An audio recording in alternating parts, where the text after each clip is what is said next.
আমরা মুসলমান, হাজারো মুসলমানদের ঘরে দেখবেন মূর্তি রয়েছে। আমরা মনে করি খালি হিন্দু বাইরে বুঝি মূর্তি রাখে, না, মুসলমানদের ঘরে পর্যন্ত এখন মূর্তি হামাই গেছে। হাজারো মুসলমানদের ঘরে মূর্তি পূজা করা হয়, নাউজুবিল্লাহি মিন জিল, পূজা করে না অথচ মূর্তি রাখে। আমরা মনে করি যে হিন্দু বাইরা যেটা মাটি দিয়ে বানায় সেটাই খালি মূর্তি, না, হাদিস দ্বারা প্রমাণিত হয়। দেখেন হাদিসটা কিভাবে পড়েছে, বুখারীর হাদিস। বুখারীর হাদিস মানে বিখ্যাত মানের হাদিস। কোরআনের পরে যদি কোনো কিতাব থাকে সেটা হচ্ছে বুখারী। সব ওলামাই কেরামে একই মতামত, সব ওলামাই কেরামে এই কথা জানে। তো বুখারীর হাদিসে রয়েছে, আল্লাহ নবী সাল্লাল্লাহু আলাইহি সাল্লাম বলে, যেই ঘরে ছবি মূর্তি পেন্টিং থাকে ওই ঘরে রহমত থাকে না, ওই ঘরে রহমতের ফেরেশতা আসে না, ওই ঘরে বরকত থাকে না, ওই ঘরের কোনো আবাদত কবুল না। এই কথা আল্লাহ নবী সাল্লাল্লাহু আলাইহি সাল্লাম বলেন। এখন দেখেন ছবি মূর্তির প্রমাণ দিতেছি। ছবি মূর্তি কি? ছবি তো জানেন, মানে নিজের ফটো বা অন্য কারোর ফটো বিনা কারণে আপনি ঝুলে রাখছেন, কোনো প্রয়োজন না। আপনার বাপের ফটো উঠে আপনার ফটো উঠে ইয়ে করে শু করে রাখছেন, এইটাকে রাখার জন্য নিষেধ করছে আল্লাহ নবী সাল্লাল্লাহু আলাইহি সাল্লাম। এটা রাখলে মূর্তি হবে। আর পেন্টিং করা ফটো, এই পেন্টিং করা ফটো রাখাটাই অপরাধ হবে। তো এখন বলতে পারেন আমাদের কোনো কাজে আইডেন্টিটির জন্য, এটার জন্য আপনাকে আদেশ করা হয়েছে, এটার জন্য আপনার জরুরি, এটা হুকুমা যখন চায় তখন দিতে হবে, আপনার বাধ্য এটা দিতে হবে। আর এইভাবে দেখেন, যাক বিখ্যাত মানে, যদিও ফটোটাকে আপনারা মূর্তি না মনে করেন, এটার আমি একটু দূরে রাখি, যদি এটা একতলাপের বিষয় থাকে, তাহলে আমি সরাসরি মূর্তি আপনাকে দেখাই দিয়েছি।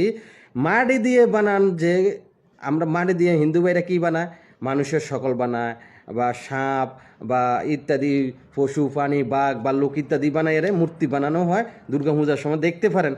তো আপনার ঘরে কি থাকে, পুতুল নামের, যখন আপনার একটা ছেলে সন্তান, কন্যা সন্তান বা যে কোনো ছেলে সন্তান, শিশু বাচ্চা যখন পৃথিবীতে আসে, তখন আপনি কি করেন, বাজার থেকে একটা পুতুল কিনে নিয়ে আসে, নত ওই বাচ্চার মামা বা কেউ থাকলে দাদা দাদি যে থাকুক না কেন, তার জন্য কি আনে, জামার বদলে একটা পুতুল নিয়ে আসে।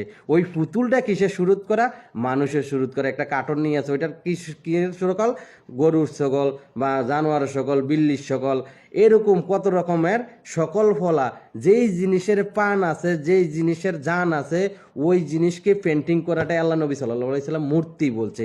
ওই জিনিসটা পেন্টিং করে আপনার ঘরে রাখাটা, ওইটাই মূর্তি বলছে। ওই ঘরেই বরকত থাকে না, আল্লাহ নবী সাল্লাল্লাহু আলাইহি সাল্লাম বলছে। ওই ঘরে রহমতের ফেরেশতা আসে না, আল্লাহ নবী সাল্লাল্লাহু আলাইহি সাল্লাম বলছে। ওই ঘরের কোনো ইবাদত কবুল হয় না, আল্লাহ নবী সাল্লাল্লাহু আলাইহি সাল্লাম বলছে। এখন বলেন, মুসলমান বলে সারিও আপনি কেমন করে এই পুতুলগুলো রাখেন, মুসলমান বলে সারিও আপনি কেমন করে ফটোগুলো ঝুলাই রাখেন, মুসলমান বলে সারিও আপনি কেমন করে এই কাজ করতে পারেন। খালি হিন্দু বাইরে মূর্তি পূজা করে না, আপনি পর্যন্ত মূর্তি পূজা করতে আছেন, আপনি বুঝিও বুঝেন না, এই অবস্থায় রয়েছেন। আল্লাহ বুঝার তৌফিক দাও। হাদিস রয়েছে, বুখারীর হাদিস, আমি ক্যাপশনের মাধ্যমে, অপশনের মাধ্যমে হাদিসটা দিয়ে দেবো ইনশাআল্লাহ তাআলা, আপনারা দেখে নিয়েন। হাদিস নাম্বার দিয়ে দেবো, বাংলা অনুবাদ দিয়ে দেবো, হাদিস নাম্বারটা নিয়ে বুখারীর হাদিসের ভিতরে আছে কিনা দেখে নেবেন, তখন বুঝতে পারবেন এই কথা আল্লাহ নবী সাল্লাল্লাহু আলাইহি সাল্লাম বলে গেছে আপনাদেরকে, আমি বলিনি। আমি খালি দেখতে পারি, জানতে পারি, শুনতে পারি, আপনাদের সামনে উল্লেখ করছি। এবং মানলে ভালো, না মানলে কিছু করার নাই।